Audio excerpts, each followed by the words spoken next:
Hey everyone! So let's talk about rent to own. It's a concept that's been gaining traction, especially for those who dream of homeownership but aren't quite ready to take the plunge just yet. It's like dipping your toes into the water before you decide to swim. But before you dive in, let's break down the pros and cons. Because let's face it, every good strategy comes with its own set of challenges. First off, one of the biggest advantages of rent to own is that you can build equity while renting. Imagine paying rent but knowing that a portion of that money is actually contributing to your future home. It's like investing in your own future while still having a roof over your head. You're not just throwing money away, you're planting seeds for something bigger. Plus, if you're not quite ready to buy a home right now, this arrangement gives you the time you need to improve your finances.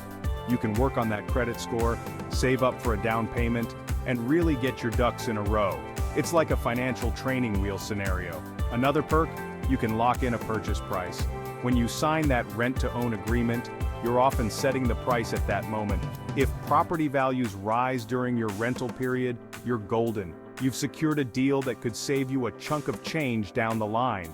And let's not forget the fact that you get to move in sooner. You can enjoy the home and start making it yours while you work towards the purchase. No more waiting around, no more uncertainty about when you'll finally get to settle into your dream space.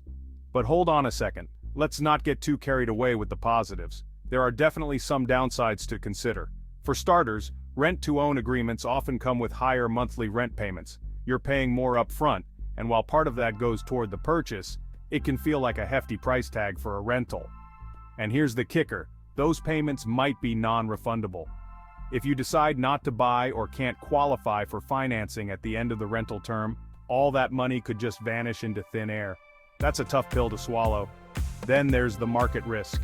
What if property values drop? You might find yourself in a situation where you're paying more for the home than it's worth. Suddenly, that dream of homeownership feels more like a nightmare.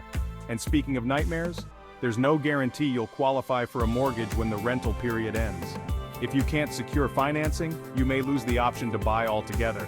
That's a risk that can leave you feeling pretty vulnerable.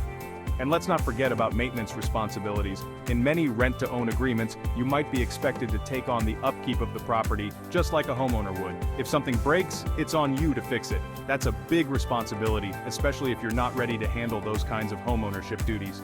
So, when does rent-to-own make sense? If you're eager to buy but need some time to get your finances in order, it might be a good fit.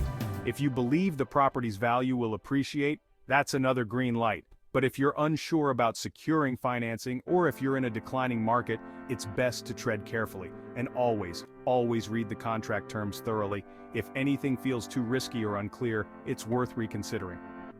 At the end of the day, rent-to-own can be a viable path to homeownership, but it's essential to weigh the pros and cons carefully. Do your homework, understand the risks, and make sure it aligns with your financial situation.